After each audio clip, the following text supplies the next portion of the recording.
Hey girls, it's Longfellow.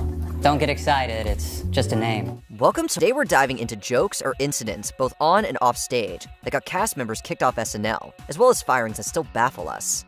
I gotta tell you, you have angered me with your irresponsibility. Exact moment. Shane Gillis' controversial podcast jokes. In 2019, Saturday Night Live announced Shane Gillis as one of its new cast members, but everything came crashing down pretty fast. Just hours after the big reveal, a 2018 podcast resurfaced, where Gillis was heard using offensive slurs against Chinese people and mocking their accent. But a video of Gillis from about a year ago surfaced from Matt and Shane's secret podcast, in which he mockingly mimicked a Chinese accent and used a racist slur to refer to Asian people in Chinatown. Other clips featuring homophobic slurs also went viral, sparking outrage and debates about whether he deserves a spot on SNL.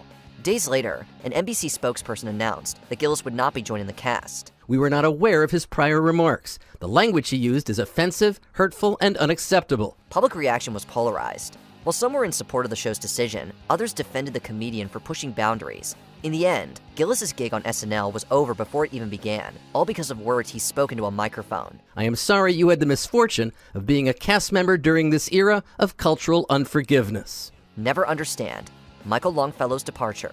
Even when there's no clear reason, some SNL cast members are let go, and that's something we'll never understand. Take Michael Longfellow, for instance.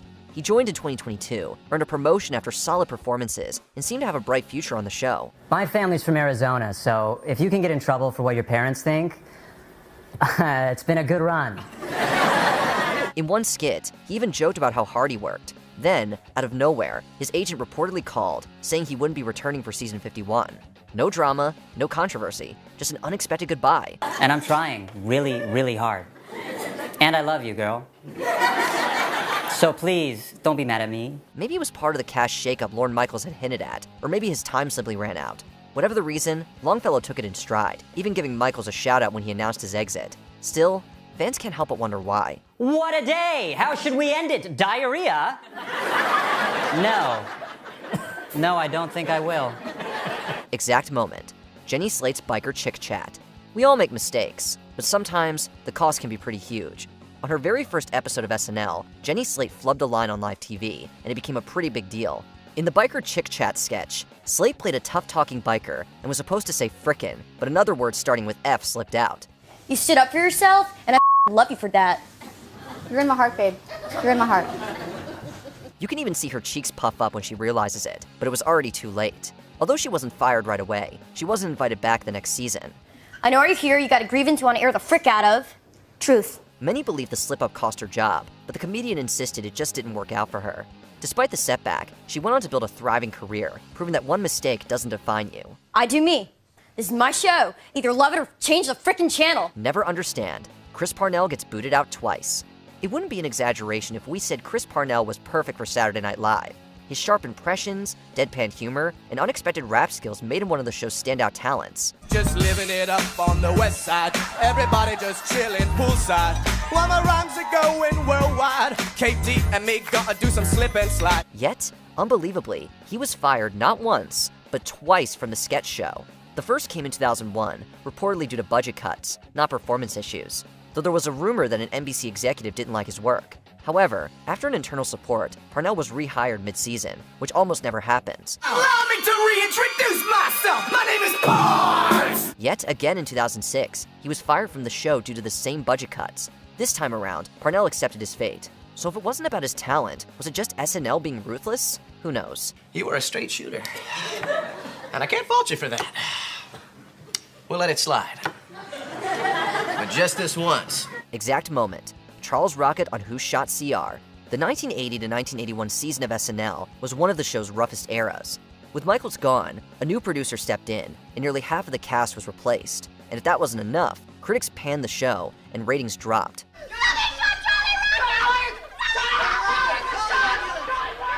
Yet, Charles Rocket was positioned as the show's breakout star, but that changed fast after a live slip-up. During a parody of Who Shot JR, he was shot, and when asked how it felt, he blurted out the F-bomb. How are you feeling after you've been shot? Oh man, it's the first time I've ever been shot in my life. I'd like to know who did it. While it's unclear if that mistake alone got him fired, it certainly didn't help.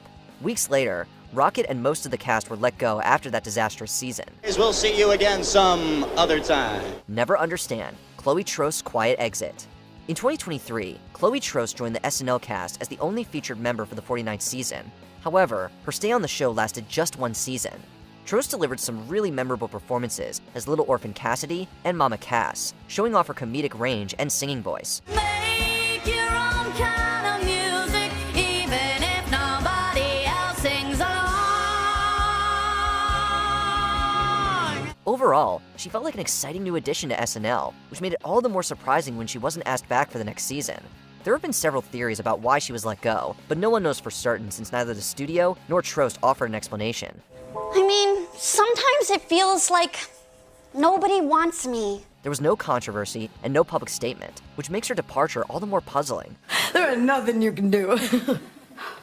Nothing I can do. Think again. Exact moment. Damon Wayans upstages Mr. Monopoly. During the 1985 to 1986 season, Damon Wayans went off script and got himself fired. The actor had only been on the show for one season and was frustrated that many of his ideas never made it to air. Instead, he was cast into roles where he couldn't just be as funny as he wanted to be. Yes, we've got the whole transaction on videotape. We still got 3 people that saw you kill that undercover cop. Finally, at his breaking point, during the Mr. Monopoly sketch, Wayans decided to go rogue. Instead of playing a straight-laced cop, Wayans intentionally played him as flamboyantly gay, completely changing the tone without warning anyone.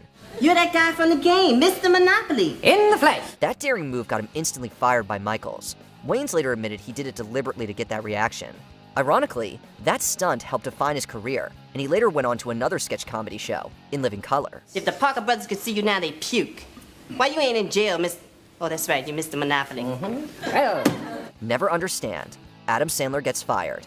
Adam Sandler started as a writer on Saturday Night Live before being promoted to cast member the following year. With his goofy and offbeat humor, Sandler quickly became a standout whose charm resonated with viewers. Tell your friend Veronica, it's time to celebrate Hanukkah. I hope I get a harmonica on this lovely, lovely Hanukkah. Yet, that didn't stop him from getting booted out when SNL went through a massive shakeup in 1995. His friend, Chris Farley, broke the news of them getting fired, and Sandler never got a clear reason why.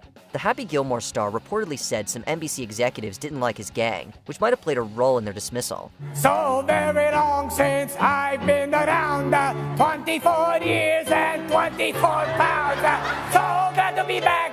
Now I get the snack. Opera man, bye-bye.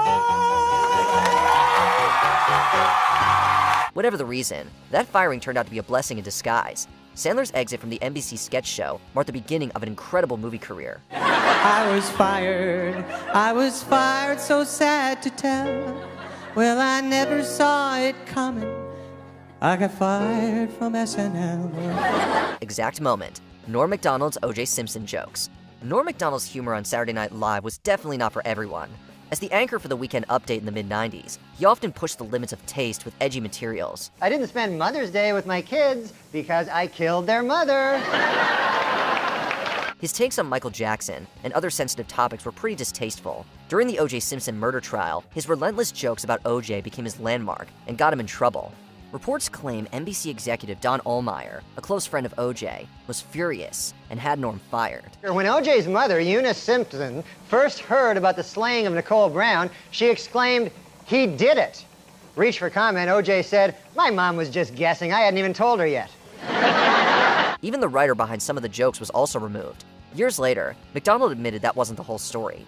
He said his firing wasn't just about O.J., it was mainly because he was insubordinate and refused to follow orders. This is far from over. Asked to clarify that statement, O.J. said, quote, "I'm going to kill more people. What do you think I meant?" Before we continue, be sure to subscribe to our channel and ring the bell to get notified about our latest videos. You have the option to be notified for occasional videos or all of them. If you're on your phone, make sure you go into your settings and switch on notifications. Never understand. Chris Farley's departure. Sandler and Chris Farley were an unforgettable duo on Saturday Night Live. Their wild energy and goofy chemistry left audiences in stitches week after week. Hank and I have decided to spend a nice quiet evening at home. Isn't that right, Hank? The book is gone, but the mouth goes on. Even that didn't stop them from being shown the door in 1995. Some reports suggest that Farley's substance use disorder led to a suspension, and even when he returned to host, there were concerns about his health. I've learned lessons about responsibility. Being responsible, not only to myself, but to the people around me. Yeah. That means you guys. I think it's time to quit goofing around. I think it's time to grow up, fellas. Still, that's not the whole story. NBC reportedly wanted fresh faces and a new direction.